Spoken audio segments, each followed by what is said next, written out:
Buenos días, queridos hermanos en Cristo Jesús. Paz y bien para cada uno de ustedes.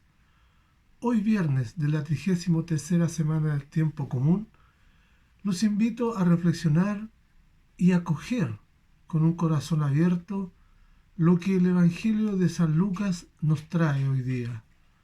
Este Evangelio está tomado del capítulo 19, versículos 45 al 48.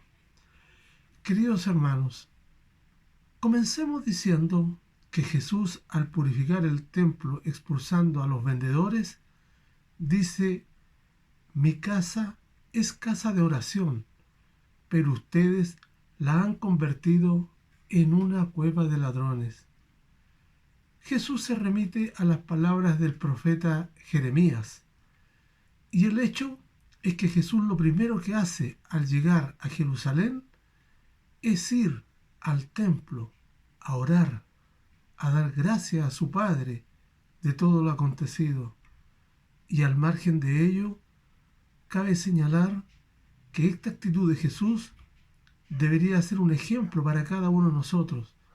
Cada vez que vayamos de vacaciones, salgamos a cualquier parte, lo primero que deberíamos ver o buscar es una parroquia o una capilla para poder dirigirnos a escuchar la Eucaristía y obviamente a rezar.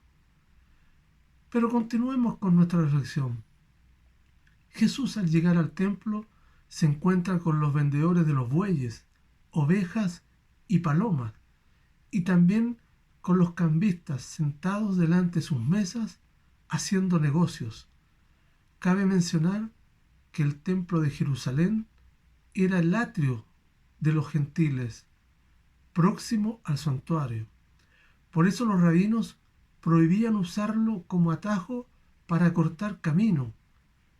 Incluso no se podía subir al templo con bastón o con bolsas, pero a pesar de esos ideales, como medidas preventivas de la santidad del templo, no se respetaban para nada.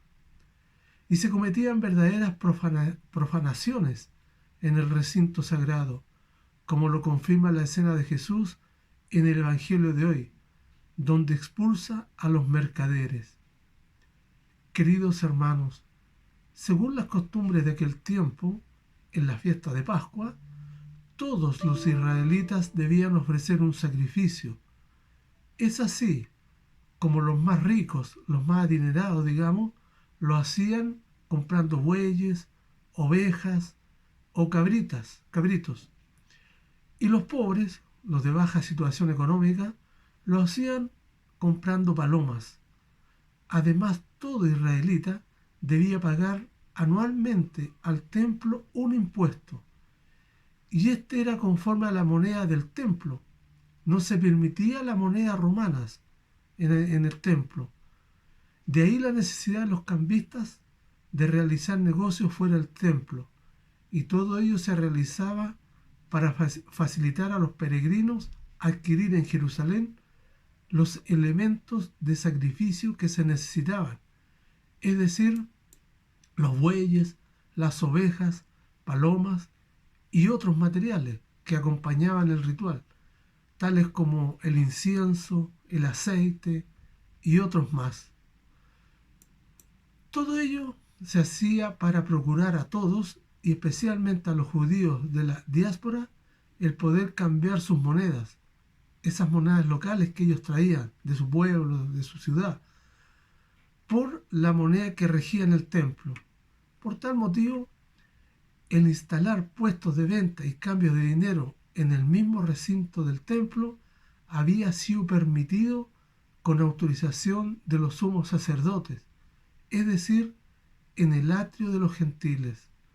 Pero obviamente el abuso dio lugar a ser desfavorable todo ello, debido a los gritos y disputas que tenían entre vendedores y los ruidos de los animales, obviamente.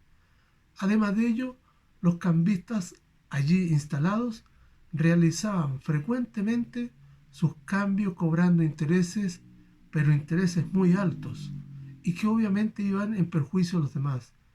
Y a raíz de ello, el recinto del templo, el atrio de los gentiles, había sido transformado en un mercado, pero todo autorizado y confabulado por los sacerdotes, lo que era obviamente aprovechado por los saduceos, que veían en todo ello una buena fuente de ingreso, una manera de poder ganar dinero.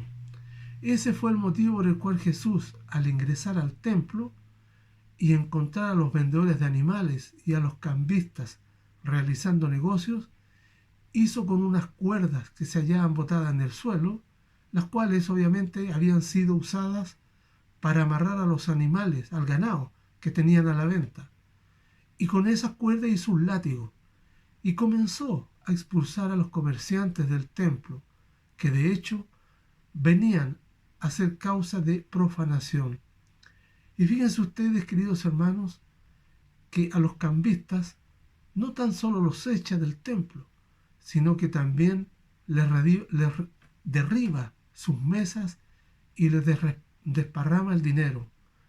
Y en esta obra de purificación, mediante la expulsión de los mercaderes, les decía claramente: está escrito, mi casa será una casa de oración. Esta expresión tomada del profeta Jeremías, por eso menciona la Escritura, pero en boca de Jesús, la expresión del profeta cobra un realismo extraordinario, toda vez que aquellos mercaderes debían ser verdaderos usureros y explotadores del pueblo y de los peregrinos que iban al templo. Por tanto, el sentido de esta obra de Jesús es muy clara: hacer del templo un lugar santísimo de la morada de Dios, a fin de darle la respectiva veneración que les correspondía. Es la purificación de toda profanación en la casa de Dios. Ahora bien, sabemos que el templo, en cuanto a casa de Dios, no puede ser destinado a otras funciones que no sean las litúrgicas. Por tanto, está prohibido realizar cualquier intercambio comercial que podría transformar la casa de Dios en una cueva de ladrones. Así también nosotros, en nuestro tiempo que vivimos, debemos ser fieles a Jesús y mantener la casa de Dios como el lugar donde se sirve al Señor y obviamente se celebra su pasión, muerte y resurrección, y donde se administran sus sacramentos, obviamente, y se enseña su palabra, esa palabra que es vida.